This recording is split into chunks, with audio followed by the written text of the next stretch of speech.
Vu, what's the problem with Faze? Vu, why is Faze doing so badly? Vu, why isn't Elige carrying? Well, actually, he kind of is carrying. Okay, but there are three main problems, I'd say, that lead to Faze's issues so far with Elige on the roster. Now, the first one is Brokey.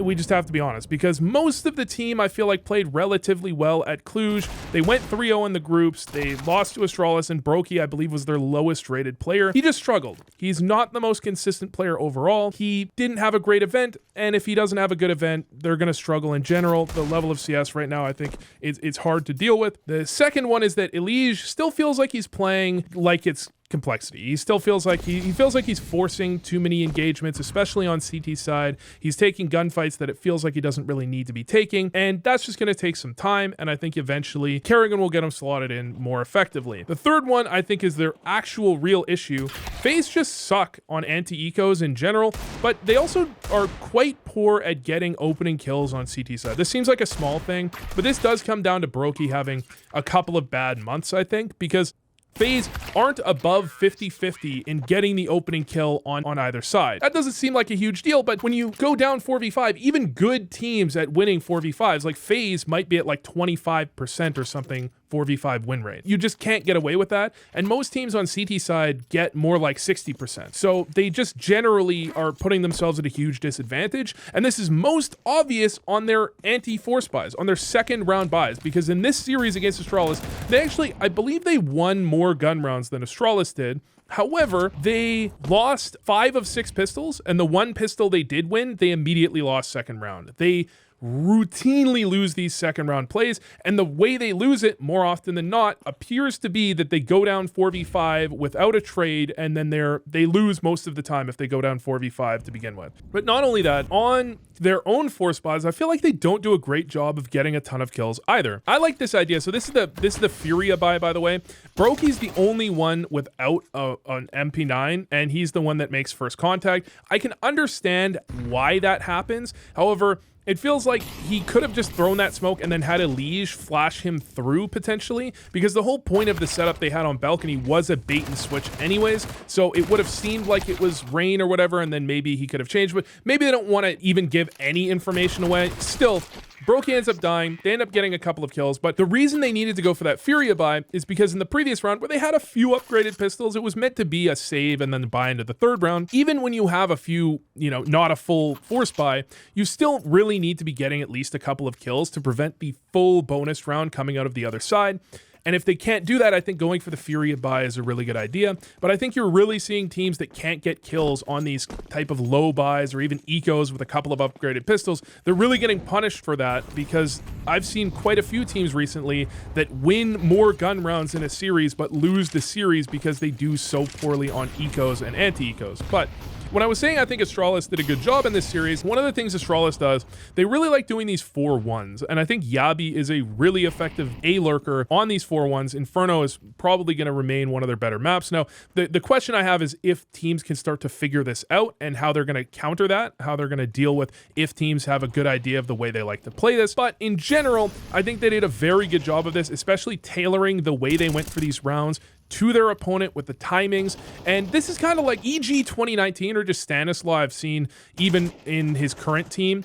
I think calls similar to this, and it can be very effective. It can also be, it can have troubles as well, but it can be very effective. The problem they had this round, that smoke from Frozen, that delayed resmoke, really stopped the entire push. Device tried to get ahead. He mollied corner, tried to get ahead, not expecting Kerrigan to be in the spot he was, and it ended up going well for Kerrigan. Then they cancel, Astralis cancel and go back towards A. Faze are in a really good setup. They basically have the perfect setup to lock it down. Frozen's going to get this kill onto Yabi, and then you're just going to end up with having Stown save. But one small thing that I noticed in this round, that I'm not going to try and go over too many of these small things, but I think it's indicative of the way these rounds sometimes break down. Because to begin this round, Rain didn't start with a flash. Brokey has a flash. Now, Brokey having a flash is fine, because sometimes Brokey's going to want to flash into apartments for Rain to peek in. There's nothing wrong with that. But once Brokey goes aggressive, then it ends up in a situation basically from here on out, it feels like, where Brokey's never going to have the opportunity to use that flash. And again, this isn't like necessarily a mistake. It's just an example of these are things that happen where when I look at a team like Na'Vi, they don't leave these possibilities for things to go wrong, because Brokey's going to go for a kill. He's going to get the first kill. He's going to end up dying afterwards because, I mean, Stown makes a really nice movement play. If you actually look at what Elige did, he goes for a standard play. He peeks out from Moto, he catches one player, he does a lot of damage to Yabi, and that's a great job. That's exactly what you want him to be doing. However, there is every possibility that if that happens 3 or 4 times, at least one of those rounds, there's a decent chance that Elige just dies without getting a kill. And if Elige dies without getting a kill, that is how that type of round falls apart. And it's not that I have a problem with the way that one broke down completely. It's just that it feels like sometimes there's these lapses in communication where they have a piece of utility, but somebody doesn't call for it, or they don't realize they have it or something, and they take straight up gunfights when they don't necessarily need to be doing that, when they could have some utility thrown, when they could have a good flash that allows them to not take the risk. They seem to have a tendency to take those risks. Either maybe it's just a strategic decision, maybe they want those flashes for later, but it feels like most of the time it's just they're not quite on the same page, and that's of course going to come with time as well. Obviously it didn't actually hurt them in that round specifically, but that I'll show you a couple rounds in this game where that does come back to bite them a little bit later. Anyways, this is a cool nade by Rain, by the way, because of how it bounces. So it's going to bounce off the ground, and because it bounces off the ground, you can even get it to land around this corner if you throw it perfectly, where it would have damaged Stown as well. But because it's in the air a little bit, it also catches this player jumping into Mexi, because the normal way people throw it, where they bounce it off this back wall, that actually doesn't catch this player jumping into Mexi if he has one of the better spawns, but just a very small thing. This is another round. So what we have is we have kind of a full buy loss, but it's not even a full buy. It was like the Furia buy, then a full buy win. But Astralis can still more than afford to go for a full buy into the following round. In fact, even Yabi might have been able, I'm not sure if he's the one that actually saved in the previous round, but they might have even been able to go for an op if they really wanted. They're going to get a bit aggressive. Elige looks for information towards mid, which I think is great. And then Astralis are going to find this timing. So this is something that Faze often do. I'm not sure if they actually had an idea of this timing, but it's partially because of this pressure in middle. It's the push and pull on the map. What very often happens, if the T's take mid control, push the CTs off, they're going to pivot a player over, they're going to retake mid, and then they're going to pivot back into a stack towards B. Astralis put that pressure in towards mid, and that's why Yabi and his lurks are so pivotal to how well Astralis are doing on this map, because he will solo take control of that sometimes. Kerrigan backs up to get the smokes that were dropped for him in CT spawn, and they just immediately go for the pop through into B and catch Kerrigan completely alone. And that is well crafted. They might even know the timing when Kerrigan very often does go back for those smokes in CT spawn, but a lot of it I think just comes down to understanding the push-pull on the map. That does require sometimes, and you will see in this game that he does a very good job of it, Yabi just straight up taking mid control on his own, taking some risks, and so it can be a bit of a gambly playstyle at times. However, there are teams, I mean, Eternal Fire sometimes plays with these 4-1s that I've seen. Obviously, Stanislav found some success with this. If you have a good caller, especially doing this, where they know how to work around these situations and actually get their opponents caught off guard, which is really what you're going to see, I think, in this game. As it gets later, I think there's a couple of rounds where Elige almost kind of loses faith in the way the B-hold is going, gets a little aggressive, and ends up dying, getting punished. You can bait players into doing that type of thing if you know what you're doing. And I think Astralis did a really good job of it. In fact, I was genuinely impressed with how they were playing in this event. So Faze managed to save an op and an M4 into this round, so they have a bit of money in the bank, actually. But based off the fact that Astralis, now 5-1 up, have gone for a couple of heavy B plays, Astralis are already predicting this response. You go for the 3 towards B. As Faze, you try and overload Banana so you can actually get some control. But Astralis try and pop up lane as fast as possible. And this actually kind of works out because Brokey is in halls, which can be a little bit awkward, but Elige gets this rotate over to A in plenty of time. Rain and Brokey slow the push just long enough, but Brokey honestly just misses. Maybe he's not necessary to hit that shot, but he definitely needs to hit at least one of them. And Elige gets taken down. I mean, Yabi just swings in, gets 2. Nice shots from Yabi. I think Elige probably gets that kill on a Yabi more often than not, or at the very least Brokey does, because look, when you're Astralis, you want to run into that 2A setup. Your best case scenario is running into a 2A setup where they have one arch and one lane, because Astralis do really love those aggressive arch lurks, and so you might be incentivized to not have a player, like to have a player arch even if you have 3B, because in theory, by the way, if your opponents are going to go for an A hit, you have one arch, one apps, or one arch, one lane. You have almost no chance of holding, but you want that arch player in case your opponents go for an arch lurk, right? So you have to balance it out a little bit. But getting outside of the macro, that's just Astralis go for a couple of heavy B plays, and then off of that, they anticipate that type of pivot, especially because sometimes Faze have a player run over and drop utility, I think, for their teammates, and then rotate back. So they might just be a little bit late on the rotate. They go for the fast play up mid, and it somewhat works out, although I think Faze were in the right positions at the right time. They just couldn't land their shots quite the way they needed to. But then you have the reforce into the following round because they saved a couple of guns over, which is just fine. Brokey really trying to catch this player that was aggressively swinging, like crossing apartments very often, but he can't find quite the right timing. And Yabi just does such a good job on his own doing this. But then you see, and off the back of that, I mean, Faze have banana control. Astralis got pushed all the way out, so they're going to go for the retake of bottom banana. At the same time, Yabi puts a bit of pressure onto middle, which prompts this kind of recontest from Faze, and this is the type of thing you want to do if you're Faze to try and prevent, you know, just getting completely run over. You have the 4 players try and contest towards mid, but at the same time, Astralis is walking up banana with 4 players, and they decide to cancel. I think they were never really planning on ending B. I think they might have just been trying to put some pressure and draw a rotate.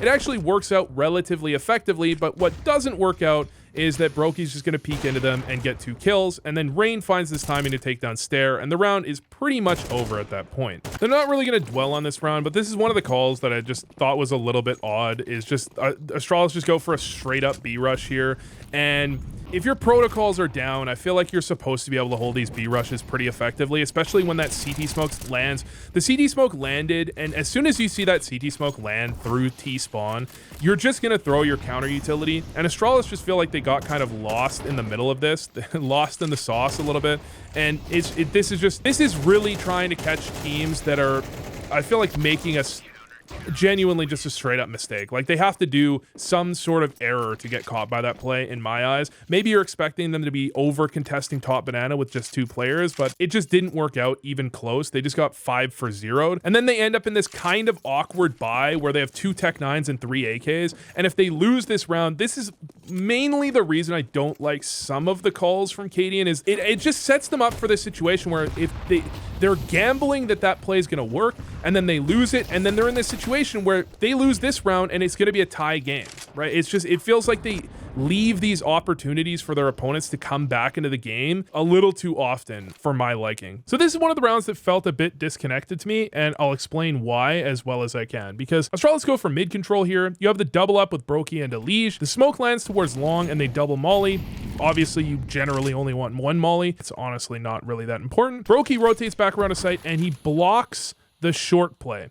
On the other side of the map, you have Frozen and Kerrigan that both have mollies each. Frozen has a smoke and a flash. They have a lot of utility on B, so B is not really that big of a concern. On the other side of this, you then have Elige nade out the smoke, which honestly feels a little bit risky in that, well, they're smoked off short, so aren't you just going to get traded here if there's more than 1 player here? It kind of feels like that's the case, but maybe I'm reading too much into that. He'll be able to get 1 and get away. But then he goes for the flash push to clear middle. And this one, look, admittedly, what actually happens here, he gets stuck on this wall. So he's actually supposed to get flashed and pushed through with the flash, and it makes a whole lot more sense. He probably picks up 2 here, and maybe that's just the idea, but there are at least 1 player here is not blind, and if he dies, look at their whole setup just feels like it absolutely collapses if Elige dies here. If Elige goes 1 for 1, or God forbid he goes 0 for 1, they have all this utility on B. B is basically, I mean, it should be relatively safe. They have plenty of utility. They're not in pressure B. Short is blocked for the time being, and Brokey still has a flash and a nade. This just feels like it's doomed from the start, and Elige does get 1, but now he's completely trapped. And again, admittedly, he was supposed to get flashed through the smoke. It would have been a much better position to actually get more than one, like to actually go 2 for 1 or something. But it just, to me, it just didn't make sense what was happening on both sides of the map at the same time with how much utility they had.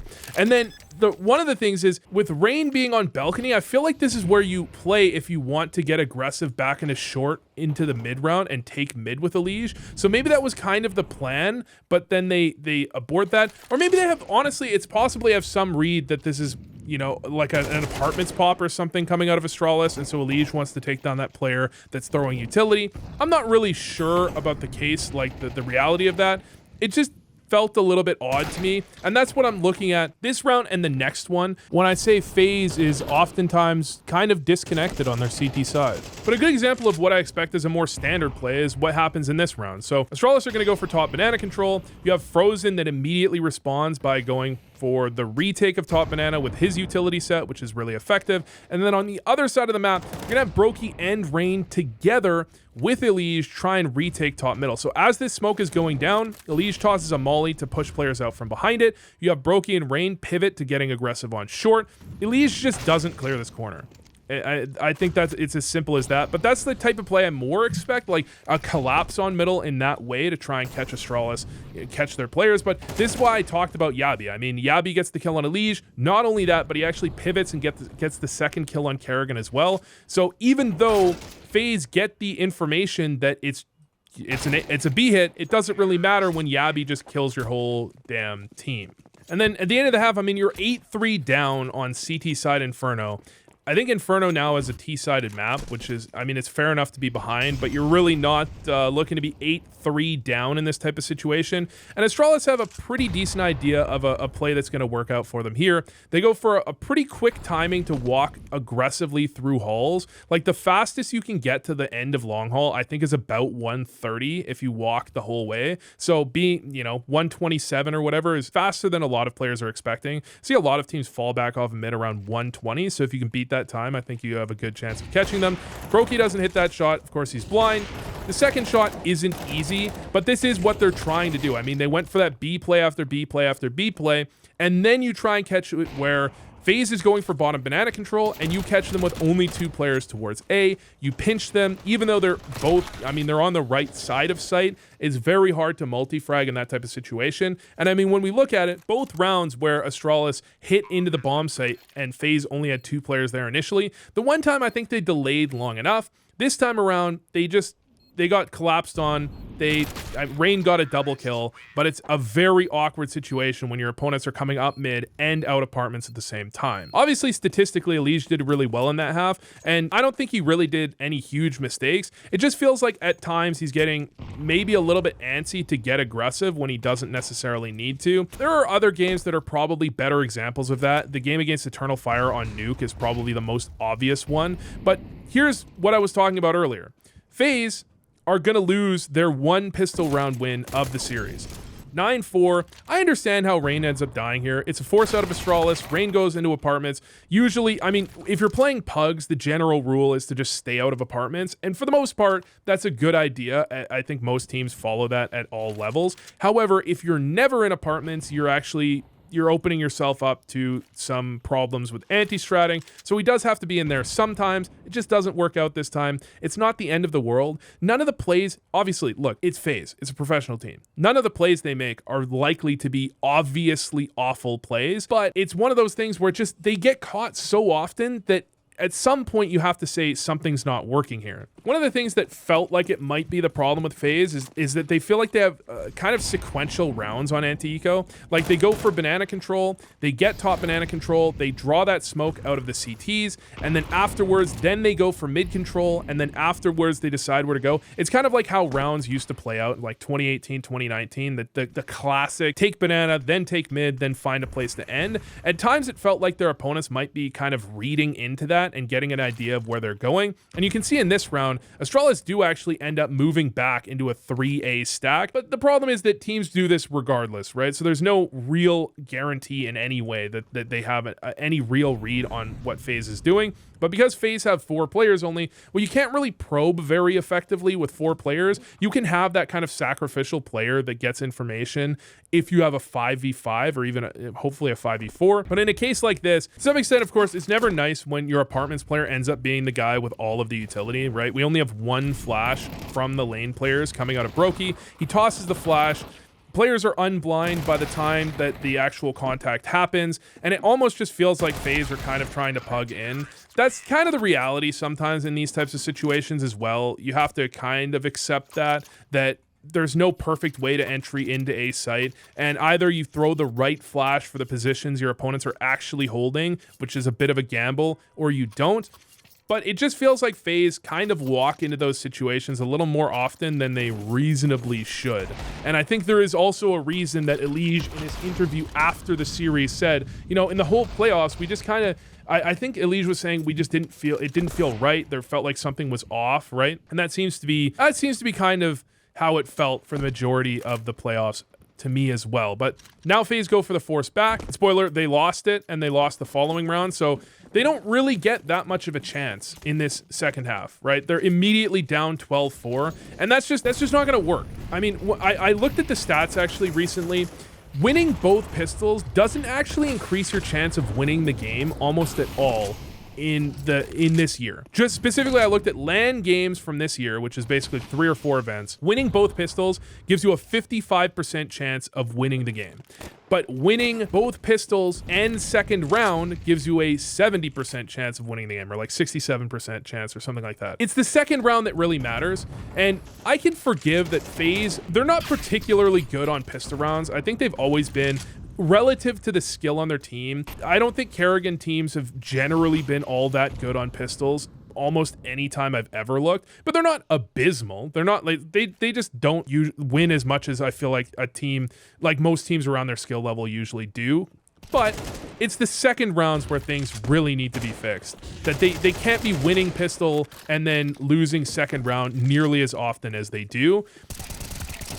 And this is just an entry clinic from Elige. Like, actually, just straight up. I want to watch that one back. Because Kerrigan ends up dying early and middle. He had an opening, he had an opportunity, he went for the play, and it didn't work out. I think that's totally fine. But then they go back B with limited utility, and they walk into the setup Astralis wants them to walk into. It's a double up bottom banana, plus they have a third player that rotated there. Astralis actually had the exact right idea, and Elige just triple entries and wins his team the round. That is actually insane. To be honest, I'm not all that concerned with the T side because I think Astralis, or Faze rather, have generally good T sides. It's the CT side where things don't seem to be clicking quite yet. And it's the CT side where it feels like they have the most kind of random losses, especially to those anti-forces, anti-ecos, that they just don't do as well as I think they should. But by the way, this is a really good way to play, especially on anti-ecos, to catch your opponents off. Not the miss smoke. I mean, you set up. So what a lot of teams would do is they would set 4 here and then send this player in. The problem is if you do walk into a stack, you sometimes can't make it back to the other site fast enough. So what teams do now, you have the sacrificial player go into the other bomb site while you're ready to, if it's stacked, you go the other way. And if it's not, then you have plenty of time. You can always run back and you have a guy already securing the bomb site. The only downside, and sometimes you do see this happen, is if your opponents have one player, they go 4-1, which you saw, you might have noticed Astralis did in a previous round. They go 4-1 and that player dies while scouting the bomb site. Then you start to end up having a bit of a problem, right? Because then you don't actually know necessarily what you should be doing in that situation. But anyways, this does end up being a round win for Faze. Elige ends up hunting and giving up an AK, which isn't the best thing that could possibly have happened, because then you have Astralis go into the following round with 2 saved AKs despite just double eco, like they forced and then they ecoed. It's not exactly what you want to have happen. Obviously the AK isn't like make or break, but it just, it's more money and it's a better gun. But shit happens. 12-7, you're going to see why teams don't necessarily push down banana as often as they used to. It's because it's so easy for teams to do this, right? And Faze do a very good job of this. Nading out the smoke, Frozen throws it once, Brokey gives him another nade, Frozen's going to throw it again. It becomes very risky to actually take bottom banana control, and despite Astralis having 3 players and Katie in there with an MP9, that's obviously the plan when you have an MP9 usually is to get bottom banana control. They're not going to get bottom banana control in the way they wanted. But on the other side of the map, at the same time, you have the double peek from Elysian Rain that gets a double kill. So, you know, pretty well done. They end up in a 4v3. Exactly what you want to see happening. Astralis, though, they stick with the kind of the stack towards B, which is another play that makes a lot of sense if you're Astralis, because if you go back A, if Faze just run into A, you're losing the round anyways, so why not just stay stacked on B, and if they go A, you save your guns. But in this case, you stay stacked on B, and you pretty much have your whole team die regardless, so kind of the worst of both worlds. But then this all loops back around to typical Faze fashion where they're beginning a comeback and Astralis are starting to get concerned, and Astralis already did lose a comeback after being up 12-5 in this tournament. It's definitely something Faze are capable of doing, but they're going to fight against the most dreadful of things, an anti-eco, and they're going to end up losing. So, nice kill by Yabi. I mean, it was a nice shot on a Kerrigan, admittedly. Again, it's not like you're going to see... Faze aren't, like, griefing. They're not trolling. It's just that it feels like they leave these openings a little too often. These things happen too often compared to what almost every other team around the... Almost literally every other team at their level is doing, the stats they're finding. And again, you're going to have a nice kill here from Stown as well. He's going to find a timing, spots out Rain, hits a really nice shot, ends up in a 5v3. Just right like that, no trade backs. Frozen's already down at 95, like down hit by 95 damage. And then what are you left with? You're left with, this is what I feel like happens so often. You're left with Elige and Frozen and Brokey in this situation where you're essentially just relying on them to multi-frag. And they can absolutely do it, but the problem is if you play good enough teams, they're just not going to multi-frag enough to make up for the fact that you're like going down 4v5. Literally Faze go down 4v5 on anti-force buys, like on second round forces, 50-50. It's literally a coin flip if Faze get the first kill or the first death on anti-ecos and anti-force buys. That's insane.